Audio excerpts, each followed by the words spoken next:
northern countries.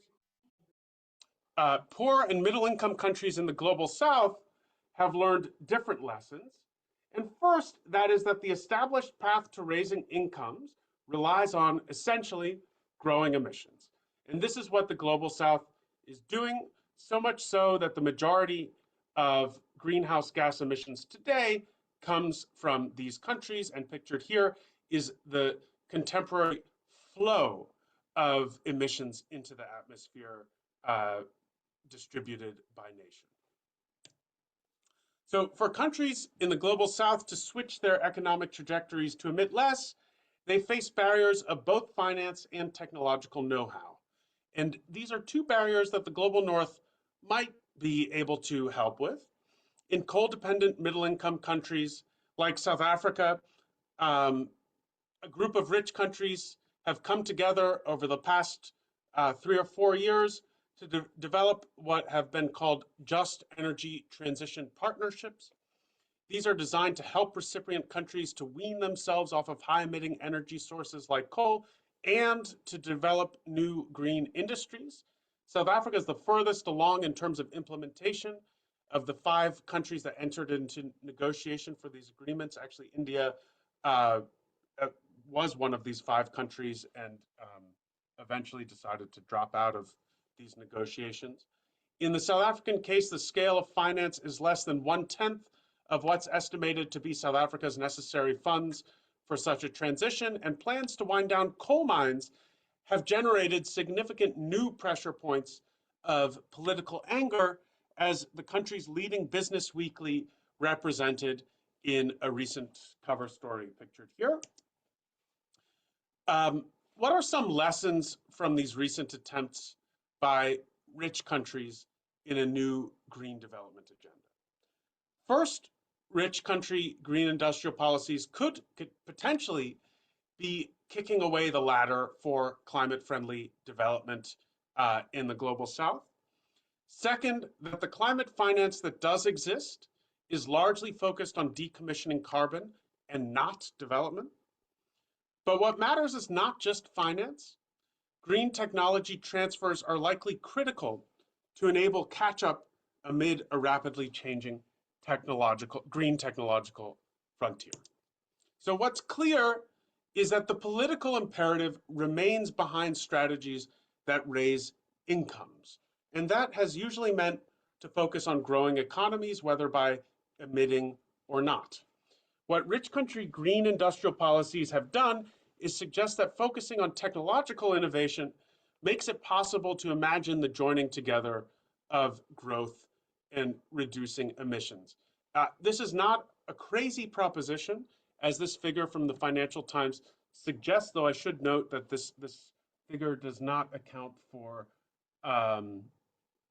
displaced emissions to third countries. That is, if you take a country like the UK, basically deindustrialization accounts for a lot of what you're seeing in this decoupling of emissions from growth. But nevertheless, the trajectories of so many of these countries suggest that it may at least be plausible to think of decoupling emissions from growth, including in some middle-income countries in the global south.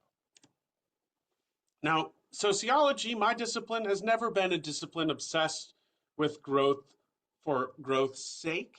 In fact, it is inequality and not growth that has defined a central axis of the discipline's research on questions of political and economic sociology.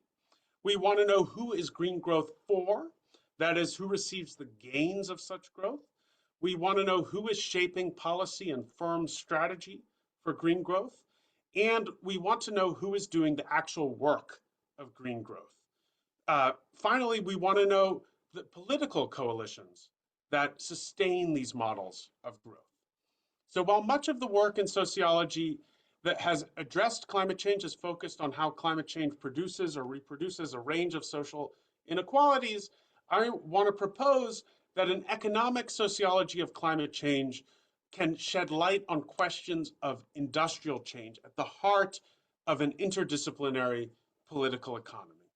First, through a focus on how social relations are transformed when the goals of interacting through markets are not measured only by prices, but by emissions or technological outputs. Second, through a focus on how transformations of markets targeting green industrial change alters economic inequalities and is aimed at producing new forms of quote unquote social peace. For example, the US National Security Advisor under President Joe Biden in the US, Jake Sullivan, wrote and spoke frequently about green industrial policy and its trade implications as, quote, a foreign policy for the middle class. Now, this is a phrase that is begging for a sociological analysis. Third, by bringing meso-level tools of analysis to understand how social resources are mobilized for collective action in institutions. And we can bring these same tools of economic and organizational sociology to bear on our understanding of the transnational dimensions of industrial change, which really brings us to the geopolitics of industrial change. Given the global inequalities of both growth and emissions, the Global South is a critical part of the world in which to analyze these issues.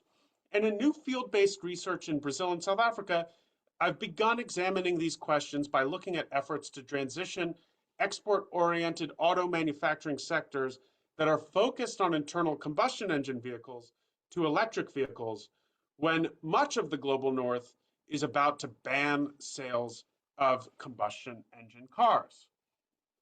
So now I want to turn to a few initial observations from my new research in Brazil and South Africa that illustrates each of these approaches. These aren't just two large democracies in the global south.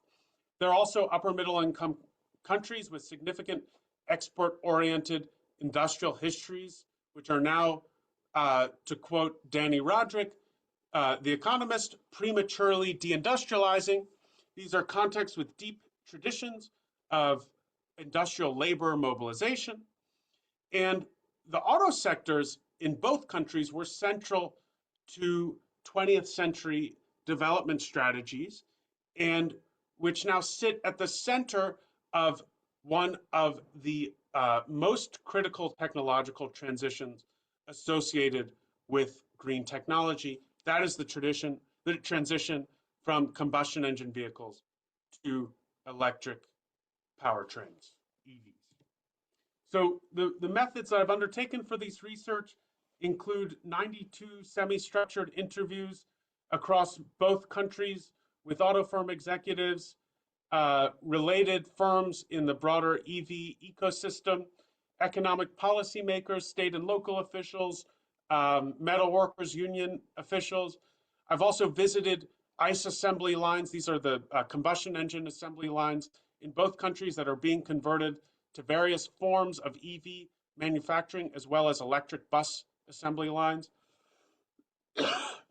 And this has been complemented with archival research of industrial policies and legislation, public pronouncements, historical accounts of the auto sector, and internal firm publications in both countries. So in the Brazilian case, this is the largest auto manufacturer in South America, which over the past decade has produced between 2 to 3.5 million cars per year. This is all through multinational companies from Europe, US, and Japan. The role of markets in driving technological switching points is subject to fierce contestation. This is because of a somewhat unique set of conditions in Brazil, which is well-developed technology for mixing sugarcane-derived ethanol fuel in internal combustion engine vehicles. In fact, as you can see in this picture, almost all petrol stations in the country have available either this ethanol fuel or gasoline that itself has some ethanol mixed in, and 85% of the cars on the road in Brazil have the Brazilian developed technology for flex fuel motors, which can take either kind of fuel. Across my interviews with firm executives, union leaders, and officials in the Ministry of Industrial Development, nobody saw a clear technological path between electric battery-based vehicles or ethanol fuel-based combustion engine vehicles. In Europe, industrial policies now envision bans on sales of new internal combustion engine vehicles within the next 10 years. And in Brazil, this future is much less settled. When I interviewed the key figure in the Ministry of Industrial Development who is in charge of developing auto industrial policy, she insisted that the market will decide the technological priority. The only focus of her section in the ministry would be on emissions targets. The return of Lula to the presidency in 2023 brought with it a renewed focus on industrial policy with a significant focus on the auto sector. It's always worth remembering that Lula himself was an auto worker. In fact, he reminds Brazilians of this every time he appears in public and shows that he only has 4 fingers on his left hand due to an accident when he was a worker in an auto factory. But the sector is not easily subject to state direction as it is entirely controlled by multinational corporations. At the same time that there's an increased focus on industrial policy, the major sector in overall domestic growth in Brazil is increasingly in agriculture. This is one of the most industrialized agricultural sectors and capital intensive agriculture sectors in the world. And one byproduct is that this may favor a technological direction in cars that is potentially at odds with the global trend in the sector, favoring ethanol hybrids over battery electric vehicles. And then finally, the sector is subject to the entrance of new corporate actors from China. And here's an article from 2023 referring to a, quote, Chinese invasion in the auto sector. At the firm level, this is also producing an interesting set of micro-level dynamics as Chinese firms encounter longtime local actors. I spoke to one executive who's worked in Brazil with a range of European and Japanese firms, but who most recently served as the Brazilian conduit for the entrance of Great Wall Motors, a Chinese firm with a factory that recently opened in the interior of Sao Paulo state. In describing how his Chinese colleagues perceived him, he told me they thought I was a Western barbarian. So institutional features of the auto sector are also being transformed. To continue talking about the entrance of Chinese firms in the sector, the largest electric vehicle maker in the world, BYD, has recently opened up a new factory on the site of an abandoned factory once owned by Ford in the northeastern state of Bahia. And this is consequential for a few reasons. First, it solidifies the changing geography of auto manufacturing within Brazil, increasingly decentered from the state of Sao Paulo in the southeast, the historic home of the auto sector. And this was enabled by negotiations between a delegation led by Lula to Beijing in May of 2023, during which time the governor of the state of Bahia agreed to a state of tax incentives for BYD to locate in the state. Second, I spoke with an engineer and union representative with years of experience in the factory where Ford once was, that BYD has now taken over, and he described a sprawling complex in which tens of different subcontractors and parts providers are all co-located. So this is a place where an increasingly divided and diffuse workplace prevails, even as BYD enters, increasingly known for extremely vertically integrated supply chains. So this presents challenges for the historic corporate sponsored training institution Brazil, known in its Portuguese acronym as SENAI. And a representative of SENAI in Brasilia told me that they've yet to be able to develop training programs for workers that are specific to the electric vehicle supply chain.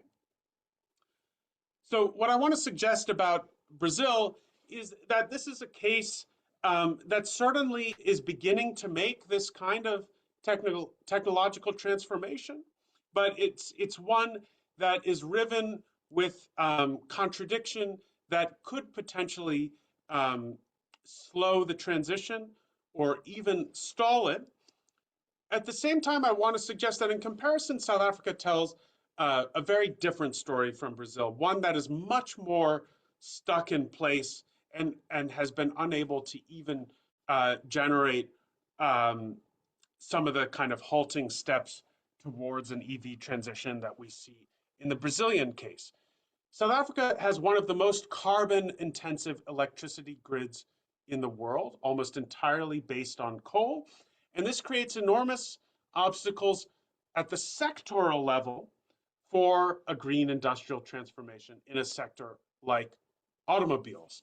The utility crisis around the state-owned enterprise for energy called Eskom has become symbolic. Up until very recently, there were persistent rolling blackouts, infrastructural decay, and political gridlock. And while South Africa was an early focus of international climate finance through the Just Energy Transition Partnership process, actual investment in green manufacturing, especially in EVs, has been weak. Sorry, I'm just seeing a comment here. Oh, sorry.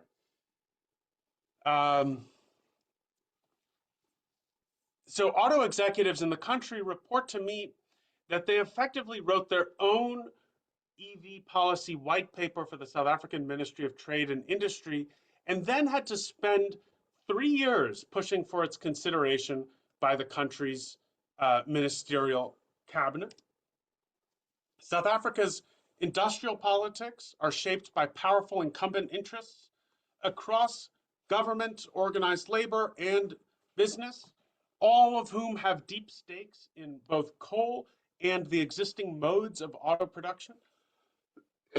And so we see that it's much more difficult in comparison to a case like Brazil to see the emergence of an alignment of actors that are oriented towards green technology in the face of these deep powers of incumbency. And pictured here is a minister of mines, previously minister of energy, and one of the most powerful figures in the African National Congress, the ruling party, Gwede Mantashe, who himself is a former coal worker union leader, who really kind of epitomizes a stance against moving away from coal and moving towards green technologies like electric vehicles.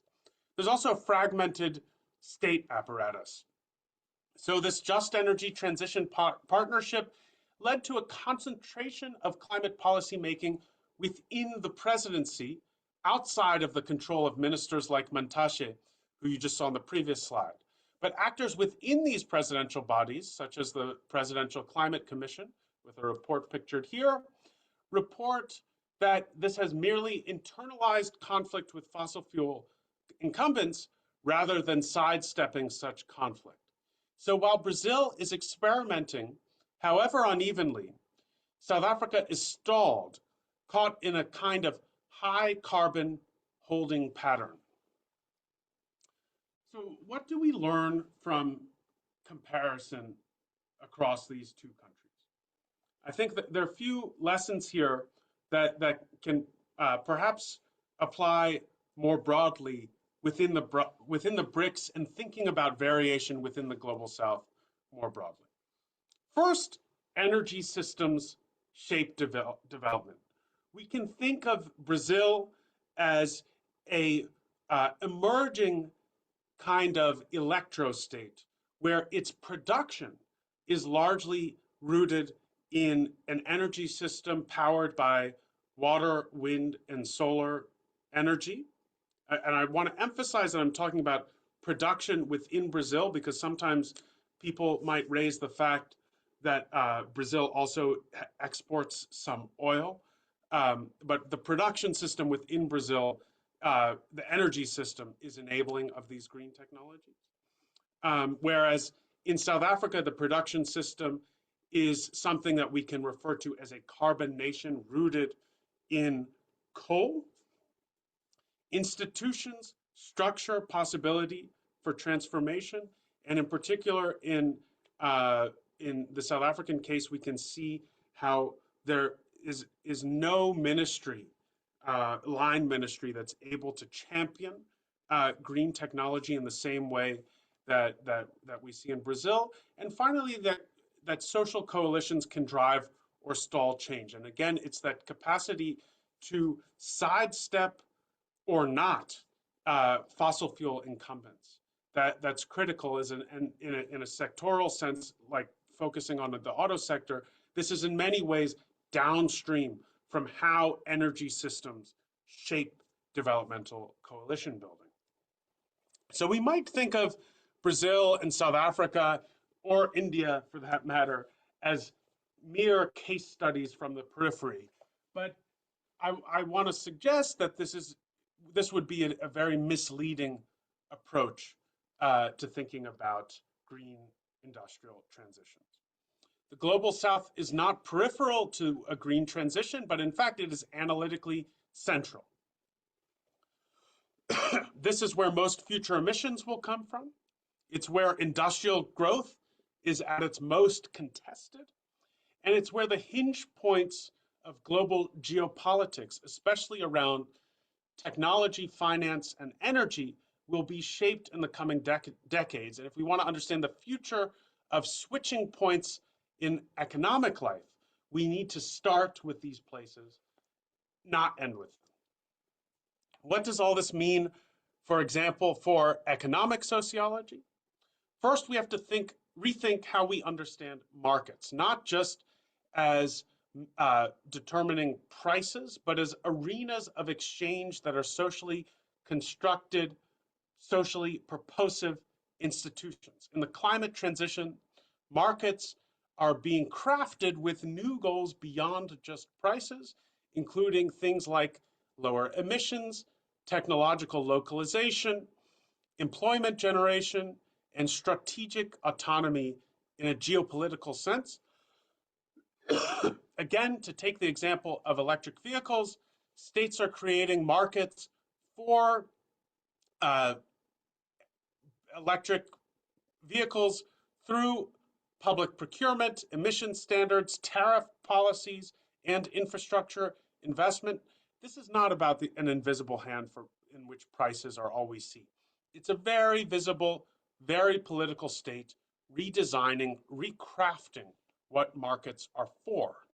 Second, we need to expand how we think about institutions and organizations. The climate transition is not just a regulatory challenge, it's an institutional and organizational one. Ministries, subnational agencies, public banks, labor unions, auto firms, these are all navigating overlapping logics of emissions compliance, labor protection, political legitimacy, and are all being shaped by processes of technological innovation. Theories of the firm, of state capacity, of organizational fields, they all need to account for this materiality of decarbonization. And this is not a small add-on, it's a foundational shift. Economic sociology has to integrate an analytical perspective on global political economy. Climate change is reshaping the geopolitical structure of production. Global value chains are being restructured through trade rules, intellectual property regimes, and national industrial policies. Countries are competing and in some cases weaponizing access to minerals, technology, and infrastructure. And the global south is not just adapting to these competitions. In fact, they are primary players. The global south conceptually is even a terrain on which this contest is playing out. And in that sense, I want to suggest that my discipline of sociology needs to scale up in the sense that we need theories that can hold together domestic institutional change, even subnational institutional change, and transnational power dynamics. And this brings me to a final point that we have to stop treating the global south as a test case or as a footnote to northern strategies. It is the site of the majority of future emissions and the hinge of global climate geopolitics. If economic sociology is going to help us understand and shape this transition, I want to suggest, and this is perhaps less controversial to this audience, but I think quite novel in my my home institutional context. It must begin with the South and not just extend to it. And this isn't a normative claim, but an analytical necessity. So to conclude, I want to suggest that this talk today has provided some initial ways of thinking about how economic sociology is a particularly strategic window into a much deeper encounter between sociology and climate change. First, we can conceptualize the problem of climate change as a problem of the energy basis of economic life. And in doing so, we can orient an economic sociology of climate change towards understanding how the meso and micro level organization of social life shapes efforts to change the energy basis of economic life. Our climate changed world has thrown into sharp relief the necessity to rethink the economic world that we've inherited and the economic world that is yet to arrive. Thank you very much again for the invitation. I'm very much looking forward to the comments from Sohini. Hopefully she's been able to return to the Zoom and to all of the questions and comments from all of you. Thanks very much.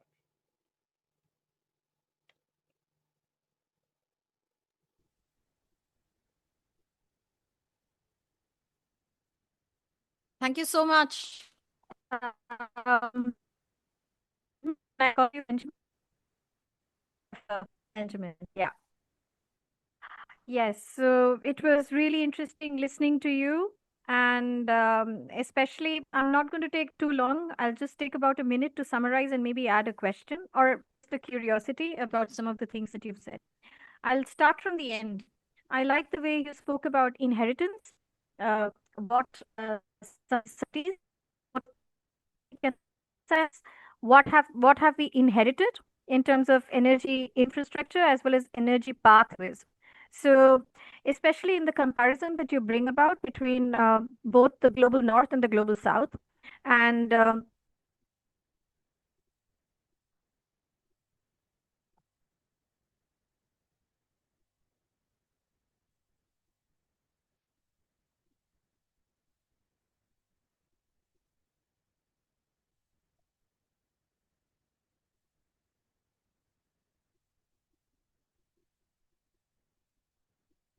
I think my internet went. It's interesting that we never have power cuts, but in this discussion of energy, today seems to be the day in which the power is coming and going. Um, yes, so the technology transition comparisons that you drew between the global north and the global south on one hand, and the fact that in order to truly perceive the manner in which these transformations are taking place, you have to shift the focus from the global north to the global south, because this is going to be the terrain of future, both future emissions and also the future adaptations of various forms of technology. Here, you brought in the comparison between Brazil and South Africa. Both countries belong to the global south, but are at this point in time undergoing particularly different paths. They seem to be having different futures, essentially because they had different pasts. So their embeddedness in different kinds of energy systems, and also different kinds of fuel dependence, energy dependence in the past, energy sources, I suppose we can call it, has led to these different transitions.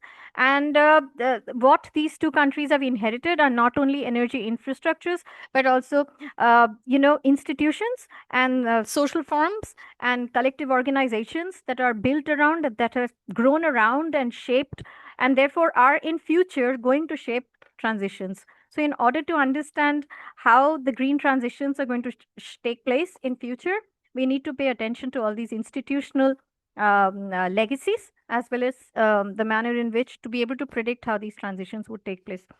I liked some of the words that you spoke, some of the concepts like dismantling. Some amount of dismantling is required if new things are to be come in place, but these dismantling are not so easy. You spoke about many different barriers to the dismantling of old systems. You also spoke about displacement and kicking of the ladder. And then I think later on you might want to tell us a bit more about it. which is resulting in what we can see in future as the green divide. Some countries are ripe for deindustrialization and green transition. Other countries too should do it, but they are prematurely deindustrializing. And maybe you can tell us a little bit more about what does premature deindustrialization mean then for these societies. I also like the way you drew the connection between low emissions equal economic growth and not the other way around. Because in the 20th century industrialization, perhaps high emissions were high economic growth, and today perhaps low emissions equal high economic growth. So that would be something also that we would like to know more about. Why is that happening? You spoke about Brazil being more able to perhaps or better situated than South Africa in its ability to undertake these transition processes, even though internal combustion engines and flex fuel, etc., and agribusinesses dominate Brazil. But in case of South Africa, their coal embeddedness and their fossil fuel dependence is very high. Would you then say that this differentiation, inequalities among countries within the global South, and historically, sociologically, economically, these are very different places. So is it what does it mean to really club them together under global South? And when you say that the terrain of transition should shift there, that we should look at the future of Anthropocene and the future of global climate change influenced developmental paths, what does it mean to shift our focus to the global South? Since global South is so different, the countries are so different, these societies are so different, the politics is so different, and geopolitically too, they may not always work together as one group.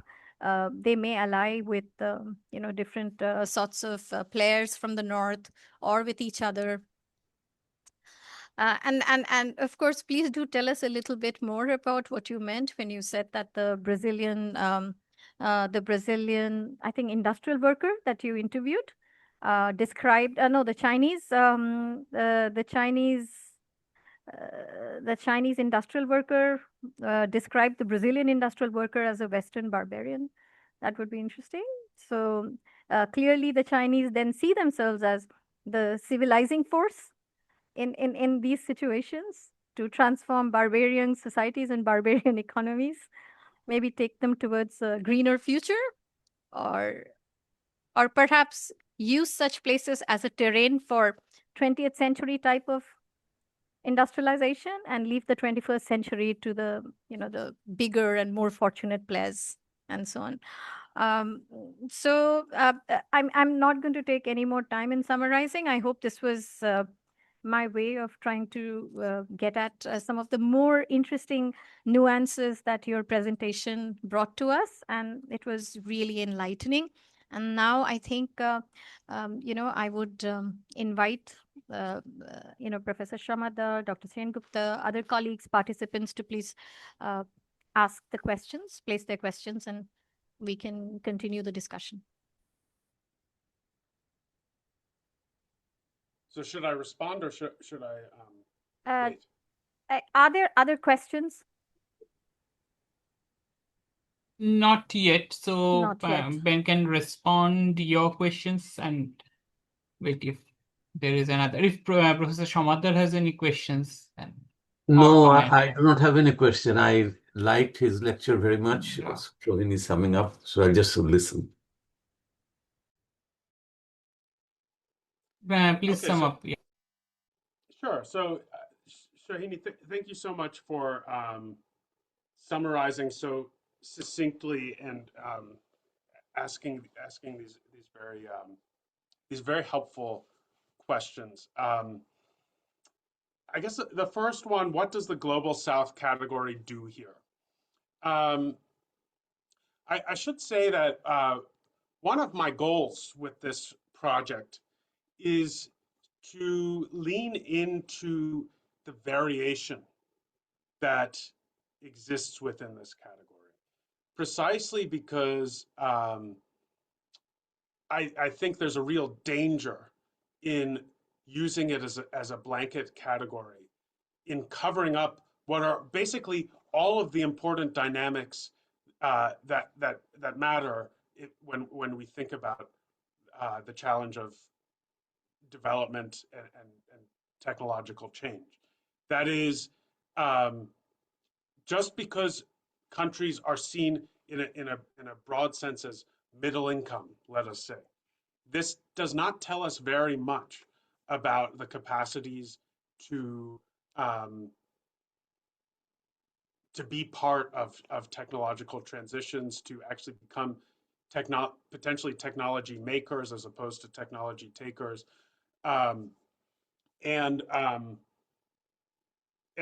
think the Brazil-South Africa comparison in particular helps show two extremes within this, among cases that are not at the technological frontier, but have meaningful levels of industrialization such that we might consider them potential candidates for making that move.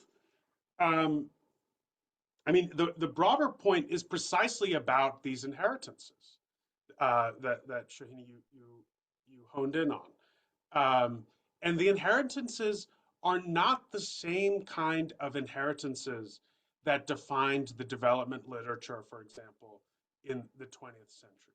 There's what I think this study reveals is that there's a much deeper influence of energy infrastructures in terms of shaping capacities to adopt new technologies.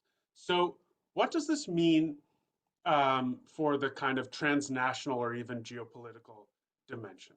I really love this quote from this figure who worked for Great Wall Motors that you referred to, Sohini. And I should emphasize, this is a Brazilian person who worked for a Chinese company. And so he was describing what he saw as the culture clash of his time within the company. It's notable in interviews both that I've done with other similar kind of figures and that I've heard in kind of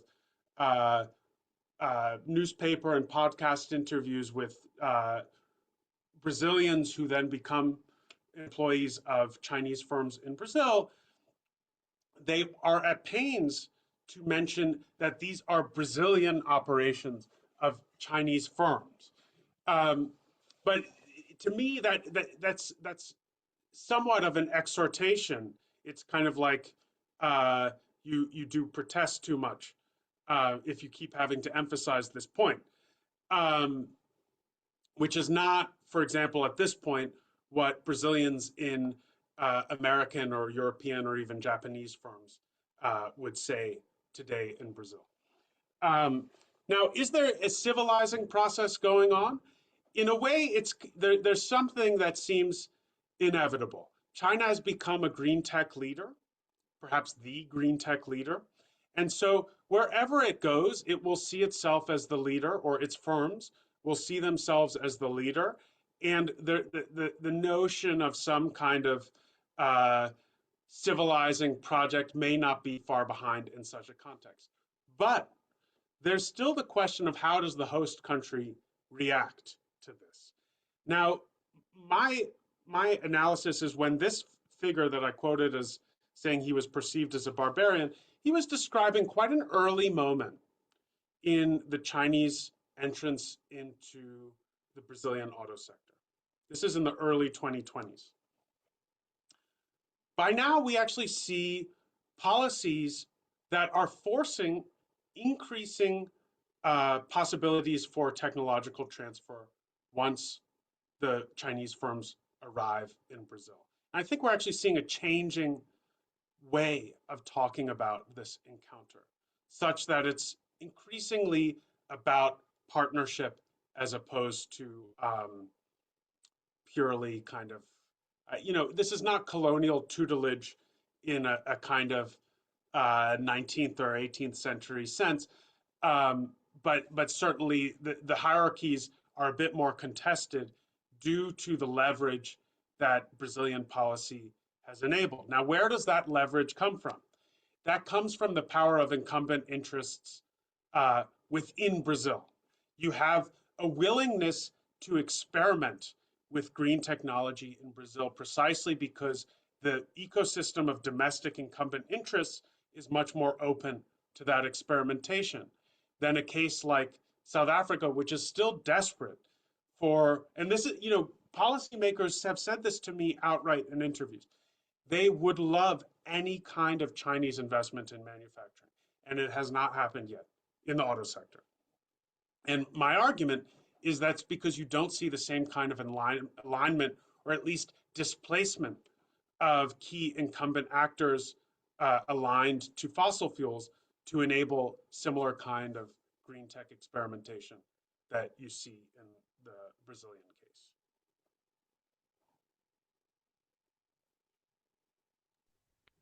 Thank you so much for these further elaborations, and these are only making the debate more interesting. And we are also getting a sense of how intricate and how significant they are in terms of what we are going to see in the coming decades, or maybe the coming half decade, in which some of these ideas that you have presented here are going to be we can actually use them to observe both the institutional capacity to adapt to some of these green technology transition hiccups, stalling, adoptions, and so on. And in some cases, there could be even backlash. You spoke about stakeholder contestations. And before I go further, are there any questions? Are there any questions No, ma'am. for our speaker? No, sure. No. So please do let me know how, so I can ask more questions. Yeah, A few you more can, questions? you can, yeah. Okay. Right. So especially the stakeholder contestations that you spoke about. And you spoke about stakeholders in Brazil, and you spoke about stakeholders in South Africa. And it briefly reminded me of the 2024 economics Nobel Prize, the one on inequality and institutional path dependencies and so on. Would you say that your research, your books and your research verse, how would you converse with some of the some of the conclusions that the authors who won the 2024 Nobel were speaking about, path dependency, historical legacy, inequalities, and so on? Do you think it has a bearing on energy, a basis of new industrialization? Well, I think, actually, Acemoglu, Johnson, and Robinson, they've acknowledged that they have a bit of a problem for their theory, which is called China, because their whole idea, most famously articulated in Why Nations Fail, at least kind of like in the public sphere, was that inclusive institutions drive sustainable growth, and extractive institutions, which are associated with authoritarian contexts, slow down growth. And China certainly doesn't. There's certainly arguments that China has a set of what we might think of as inclusive institutions in certain senses, even within an authoritarian context, and perhaps that could reconcile the Chinese growth story with the Acemoglu, Johnson, and Robinson theory. But actually, I want to suggest that it's the most recent Nobel, if we must be selecting from economics Nobel winners, which is not a universe we have to limit ourselves to.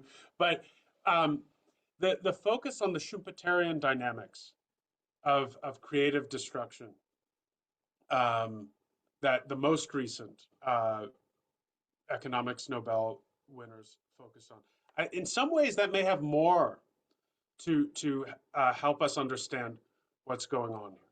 The reason why I say that is the power of incumbents is central to how Schumpeter conceived of the process of creative destruction.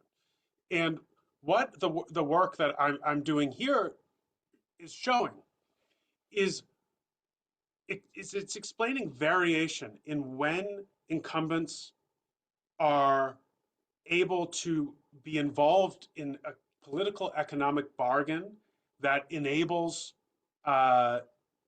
experimentation with innovation and green technology, and when they become forced into a dynamic where they stand athwart efforts to bring in these new technologies. Now, the key dynamic here, and I don't think Schumpeter really looked at geopolitical and transnational dynamics, but it's clear that when you take countries like Brazil, South Africa, even India, these are contexts where they necessarily are going to be involved with another country as the main holder of technology and innovation. And the question is, well, how do you domesticate that technology so that you can get involved in the higher value portions of the supply chain? And what's a key necessity for doing so is managing the domestic incumbent players. That's something that I'm suggesting Brazil at least has demonstrated some capacity to do, and South Africa has really struggled to do. Yeah, that is a super explanation, and I think you're right. I'm still to really get my head around this year's conversation, but yeah, we don't really have to speak to economics nobles, but the idea. No, but I am actually using yeah. I am using Schumpeter in my broader work. Yeah, so all right. It's not Okay, so great. I just got the wrong Nobel, so yeah. Yeah. So, The, I think, Sohini, there is yes. one question from Dr. Franz Graf. Yes, sure. Oh, And there's also let me allow his audio. from Akanksha. Akanksha. Yeah. And Franz. I mean, Akanksha wants, should I read out Akanksha's question, or would she like to ask? And Dr. Franz Graf, please go ahead and ask. Either one of you. Thank you very much. Franz Graf, Czech Academy of Sciences. Thank you very much for this extremely informative and great talk. I'll just, I don't show my video, I'm on a train station, so sorry about the background noise. I was just trying to read it against the grain somehow, and I was wondering how you would respond to a rather naive or polemical reading of your talk, namely that it could suggest that companies in the global north are underestimating the potential markets and capitalist possibilities within the so-called green transition in the global south. To phrase it differently, I think what I really want to know is how can we remain vigilant about the green transition that also bears the risk of being built on the same inequalities from which fossil production emerged and led to what we see today. Or finally, maybe how could you describe a new or a plea for a new sociological theoretical framework? So how could a sociology that is concerned with the establishment of or the development of green technology also integrate other alternative approaches, such as no growth movements in the global north or climate justice movements that questions the distribution or calculation of responsibility for CO2 emissions along the blurring lines between the global north and the global south? Thank you. Should I respond to that now? Yes.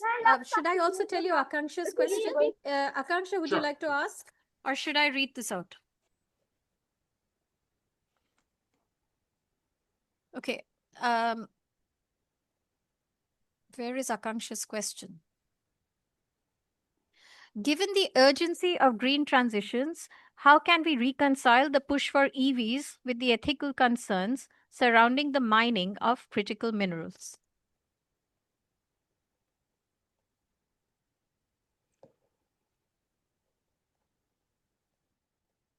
Okay, so in a way, these questions are nicely related. So for France's question, I think the issue of inequality and climate justice is central here. But I do want to suggest that this work is perhaps a bit of a challenge to at least some articulations of the degrowth critique. That is, the debate over inequality and economic justice in global terms has long centered around what the new international economic order once referred to as the, quote, right to development. And so in part, that's a kind of, that's a strong consideration of this work. That is, that the demands of the global South will never be just about emissions reduction. It will always be linked to economic development and growing of incomes. So the question is, well, what is the global structure of production that enables that kind of economic development trajectory in contexts that were excluded from that under previous regime? What we know is that the technological frontier is the basis on which that kind of development occurs. And the higher up you are on that technological frontier, that's where you get the development and incomes. So the changing structure of global production would therefore have to entail a much stronger consideration for how global South contexts can get into those higher ends of the value chain. And I should note that I really am wary of caricaturing the degrowth position, which is one that's largely a northern position, and in part it's a very self-consciously northern position. It's often been articulated that this is just even within the degrowth literature, that this is about the global north and that this is not primarily about the global south. But I think there are also big questions about how politically sustainable this kind of position is in the global north as well. Now, this leads to the question of the mining of critical minerals and the ethical concerns there. Look, there's definitely going to be ethical concerns with any kind of extraction. I think one of the most recent treatments of this issue, which I think is quite nuanced, is in a recent book by the political scientist Theorio Francos. The main title is Extraction, and I'm forgetting the subtitle now, but it came out in September of this year, where I think she takes quite a nuanced position on the problem of growth and extraction. But the question as it currently stands, there's tons of extraction going on all the time. So there is this question of, well, how do you capture the higher value parts of industry? And I think it would be a problem to use problems associated with extraction as an argument to shut down efforts at building an industrial manufacturing base and moving up technological value chains, because that like degrowth, that could become a way of preventing any kind of realization of the right to development that has long been at the root of justice claims made by what is now called the Global South, what was then known as the Third World.